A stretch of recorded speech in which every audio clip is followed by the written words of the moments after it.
আসসালামু আলাইকুম প্রিয় ভিউয়ার, সবাই কেমন আছেন? আশা করি আলহামদুলিল্লাহ সবাই ভালো আছেন। দেশ ও প্রবাস থেকে যে যেখান থেকে দেখছেন সবাইকে মেসাজ জামাল এন্টারপ্রাইজের পক্ষ থেকে আন্তরিক ধন্যবাদ। প্রিয় বন্ধুরা, আজকে আপনাদের সাথে যে বিষয়টি নিয়ে কথা বলবো সেটি হচ্ছে ছাদের রড বাইন্ডিং। তো আপনারা দেখতেই পাচ্ছেন আমাদের এই ছাদের রড বাইন্ডিং চলছে। এটি একটি ডুপ্লেক্স প্রজেক্ট। এটা আমাদের দ্বিতীয় ছাদ, এটা আমাদের শেষ ছাদ। এরপরে শুধু এই সিঁড়ির যে জায়গাটা ওই ছাদটাই বাকি আছে আমাদের, এটা পরে আরেকটা ছাদ হবে। এটা হচ্ছে আমাদের 2 নাম্বার ছাদ। তো প্রিয় বন্ধুরা, আপনারা দেখতেছেন খুব সুন্দরভাবেই কিন্তু রড বাইন্ডিংটা চলছে। তো আপনাদেরকে কিছু বিষয় দেখাবো। আসলে ছাদের রড কয়েকভাবেই বাইন্ডিং করা যায়। তার মধ্যে আমরা এখানে যেভাবে রডটা বাইন্ডিং করেছি সেটা হচ্ছে ক্র্যাঙ্ক করে। এই যে আপনারা দেখেন, এই যে ক্র্যাঙ্কের বিমের পাশটা হচ্ছে 2 জালি আর মধ্যখানটা হচ্ছে একটা জালি, যেটাকে আমাদের এখানকার ভাষায় চতাল বলা হয়, পুকুর বলা হয়, বিভিন্ন জায়গায় বিভিন্ন রকম ভাষা ইউজ করা হয়। তো এই ক্র্যাঙ্কের মাধ্যমে কিন্তু জালিটাকে আলাদা করা হয়, নিচের জালি এবং উপরের জালি। তো আমরা যখন এই ছাদের রড বাইন্ডিং করব, আসলে ছাদের রড বাইন্ডিং আমরা এখানে যেভাবে রডটা বাইন্ডিং করেছি সেটা হচ্ছে 5 ইঞ্চি গ্যাপ। প্রত্যেকটা রডের গ্যাপই কিন্তু 5 ইঞ্চি। আর 5 ইঞ্চি গ্যাপের রডটা বাইন্ডিং করার পরে আমাদের এই সাইডে কিন্তু নিচের জালিটা 10 ইঞ্চি গ্যাপে পড়ছে, উপরেরটা আবার 10 ইঞ্চি গ্যাপে, তখন কিন্তু এটা 5 ইঞ্চি হয়ে গেছে। আর এখানে কিন্তু কমপ্লিট 5 ইঞ্চি গ্যাপ রড বাইন্ডিংটা হয়েছে। তো প্রিয় বন্ধুরা, এখানে এই ক্র্যাঙ্কটা আমরা কতটুক টানবো, এই যে ক্র্যাঙ্কটা দেখতেছেন, এই যে রডটা ব্যান্ড করা হয়েছে, এই ক্র্যাঙ্কটা হচ্ছে ছাদের ঢালাইয়ের উপর নির্ভর করে আপনি কতটুক ঢালাই করবেন। আপনার ঢালাই করার উপরে নির্ভর করে এখানে আপনি 3 ইঞ্চি টানবেন নাকি 3.5 ইঞ্চি টানবেন। সেটা আপনার ঢালাই যদি বেশি হয়, 6 ইঞ্চি ঢালাই হলে আপনি 3.5 ইঞ্চি টানতে পারবেন বা 4 ইঞ্চিও টানতে পারবেন, যদি আপনি সুন্দরভাবে ক্র্যাঙ্কগুলো করতে পারেন। 4 ইঞ্চি যখন ক্র্যাঙ্ক করবেন তখন নিচে 1 ইঞ্চি ঢালাই এবং জালির উপরে 1 ইঞ্চি ঢালাই হলেও কোনো সমস্যা নাই। আর কম হলে আর একটু কম টানতে হবে। তো আমাদের এখানে এটা ঢালাইটা হচ্ছে 5 ইঞ্চি, সেই কারণে আমরা এটা আপনার 3.5 ইঞ্চির মতো করে আমরা এই ক্র্যাঙ্কটা করেছি, যেটা আমাদের উপরে 1.5 ইঞ্চি কাভারিং থাকবে ঢালাইয়ের। তো এই হচ্ছে ক্র্যাঙ্কের বিষয়টা। আরেকটা বিষয় হচ্ছে প্রত্যেকটা কাজেরই তো একটা ইনস্ট্রাকশন থাকে, একটা ড্রয়িং থাকে।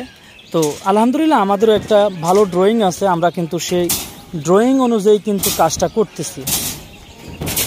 তো মোটামুটি ছাদের মেইন বারগুলো বাইন্ডিং হওয়ার পরে, মেইন বার বলতে মেইন রডগুলো যখন বাইন্ডিং হয়েছে, তারপরে আমরা কিন্তু এই যে এক্সট্রা টপ বা কাটা টপ যেটাকে বলা হয়, আমরা এক্সট্রা টপটা বাইন্ডিং করতেছি। এখন এক্সট্রা টপের ক্ষেত্রে আমরা যেভাবে রডটা বাইন্ডিং করতেছি অথবা আমাদের এখানে ড্রয়িংটা যেভাবে দেওয়া আছে সেটা হচ্ছে এই যে আমাদের এখানে কিন্তু এই যে দেখেন বিমের বাহিরে বারান্দার জন্য কিন্তু 4 ফিট ক্যান্ডিলিভার বাইর করা হয়েছে।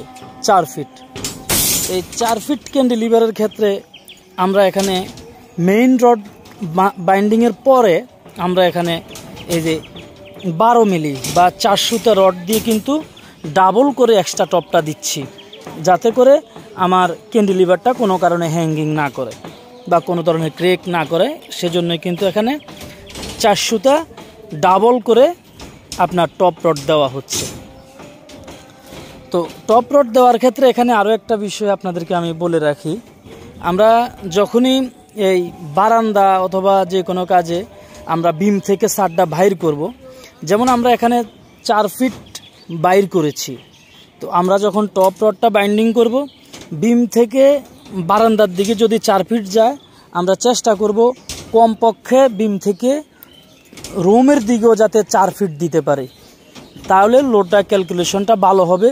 তবে এটা আরেকটু বেশি দেওয়া কিন্তু ভালো, অন্তত 1.5 গুণ দিতে পারলে ভালো। তো যাই হোক, আমরা এখানে সমান সমান দিয়ে রাখছি, বাহিরে 4 এবং ভিতরেও 4 এভাবেই দেওয়া আছে আমাদের এই টপ রডটা। তো তো টপ ফ্লোরের ক্ষেত্রে কিন্তু 1.5 গুণ দিতে পারলে ভালো, এটা অনেক বেশি ভালো হতো যদি 1.5 গুণ দিতাম আমরা। তো যাই হোক, আমরা এখানে সমান সমান দিয়েছি, বাহিরে 4 এবং ভিতরেও 4। এই যে আমাদের এটা আরও একটা ক্যান্টিলিভার, ঠিক সেমভাবেই কিন্তু এই টপ রডটা বাইন্ডিং করা হয়েছে। তাছাড়া ভিতরে আমাদের প্রত্যেকটা টপ রডে কিন্তু ডাবল, কিন্তু সেটা 10 মিলি 3 সুতা, এবং প্রত্যেকটা রডের নিচে কিন্তু ব্লক দেওয়া আছে। তবে ব্লকগুলো কিন্তু কমপ্লিট দেওয়া হয় নাই, লেভেলের আগে কিন্তু আমরা কমপ্লিটভাবে কিন্তু এই ব্লকগুলো চেক করব। এই যে আবার যেদিকে মনে করেন যে ক্যান্টিলিভার নাই, সেই দিকে আমরা কিন্তু এই যে 10 মিলি ডাবল করে দিয়ে দিয়েছি। এই যে এগুলি কিন্তু 10 মিলি ডাবল, এক্সট্রা টপ ডাবল।